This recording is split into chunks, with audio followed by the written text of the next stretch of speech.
ಎಲ್ಲರಿಗೂ ನಮಸ್ಕಾರ. ವಿಚಿತ್ರ ಡೈರಿ ಯೂಟ್ಯೂಬ್ ಚಾನಲ್ಗೆ ಸ್ವಾಗತ. ನಾನು ಚಿತ್ರ ವೆಂಕಟೇಶ್. ಗಗನಯಾತ್ರಿ ಸುನೀತಾ ವಿಲಿಯಂ ಈಗ ಮನೆಯಲ್ಲೂ ಸುದ್ದಿಯಾಗ್ತಿರೋ ಹೆಸರು. ಕಾರಣ ಅವರು ಬಾಹ್ಯಾಕಾಶದ ದೀರ್ಘಕಾಲದ ಪಯಣ ಮಾಡಿದ್ದು.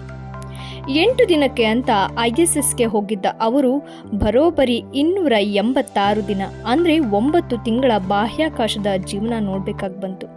ಜೂನ್ 5ರಂದು ಸ್ಪೇಸ್ಗೆ ಹೋಗಿದ್ದ ಸುನೀತಾ ವಿಲಿಯಮ್ಸ್ ಅವರು ಜೂನ್ 14ರಂದು ವಾಪಸ್ ಬರಬೇಕಾಗಿತ್ತು. ಬರೋಬ್ಬರಿ 9 ತಿಂಗಳು ಬಾಹ್ಯಾಕಾಶದಲ್ಲಿದ್ದ ಸುನೀತಾ ರವರು ಇಂದು ಬೆಳಗ್ಗಿನ ಜಾವ 3 ಗಂಟೆಗೆ ವಾಪಸ್ ಆಗಿದ್ದಾರೆ.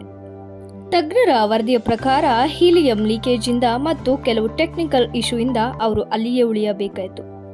ದೈಹಿಕವಾಗಿ ಹಾಗೂ ಮಾನಸಿಕವಾಗಿ ಸದೃಢವಿರುವ ಮನುಷ್ಯರು ಮಾತ್ರ ಹೀಗೆ 9 ತಿಂಗಳು ಆಕಾಶದಲ್ಲಿ ಉಳಿಯಲು ಸಾಧ್ಯವಾಗುತ್ತಂತೆ.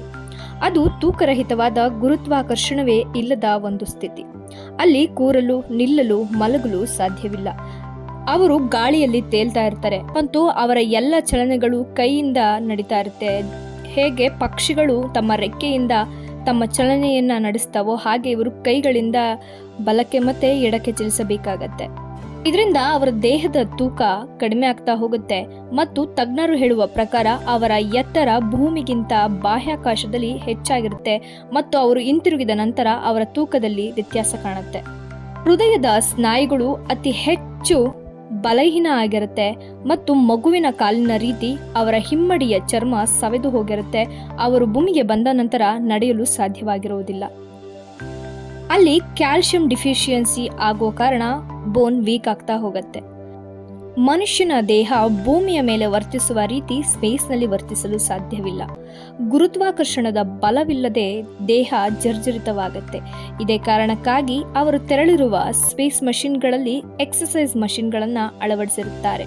ದಿನಕ್ಕೆ 2 ಗಂಟೆಗಳ ವ್ಯಾಯಾಮ ಅವರಿಗೆ ಕಂಪಲ್ಸರಿ.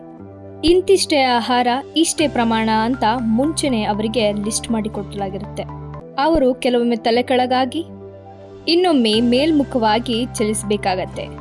ಅಲ್ಲಿ ಯಾವುದೇ ದ್ರವ ವಸ್ತು ಜಸ್ಟ್ ಲೈಕ್ ಟೂತ್ ಪೇಸ್ಟ್ ಕೂಡ ಬಬಲ್ ಆಗಿ ಕನ್ವರ್ಟ್ ಆಗ್ತಾ ಇರುತ್ತೆ.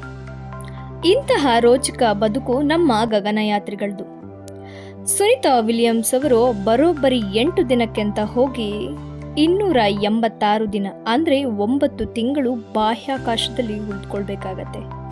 ಅವರ ಮನೋಧೈರ್ಯ ಹಾಗೂ ಸಂಕಲ್ಪ ಶಕ್ತಿ ಈಗಿನ ಎಲ್ಲ ಯುವಕರಿಗೆ ಬರಲಿ.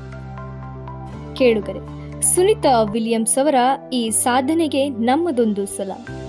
ಇನ್ನು ಯಾರೆಲ್ಲ ವಿಚಿತ್ರ ಡೈರಿ ಯೂಟ್ಯೂಬ್ ಚಾನಲ್ಗೆ ಸಬ್ಸ್ಕ್ರೈಬ್ ಮಾಡಿಲ್ಲ ಅಂದರೆ ಮೇಲೆ ಕಾಣ್ತಿರುವ ಬೆಲ್ ಐಕಾನ್ ಒತ್ತಿ ನಿಮ್ಮ ಅನಿಸಿಕೆ ಅಭಿಪ್ರಾಯವನ್ನ ಕಮೆಂಟ್ ಮಾಡುವ ಮೂಲಕ ನಮಗೆ ತಿಳಿಸಿಕೊಡಿ. ಧನ್ಯವಾದಗಳು.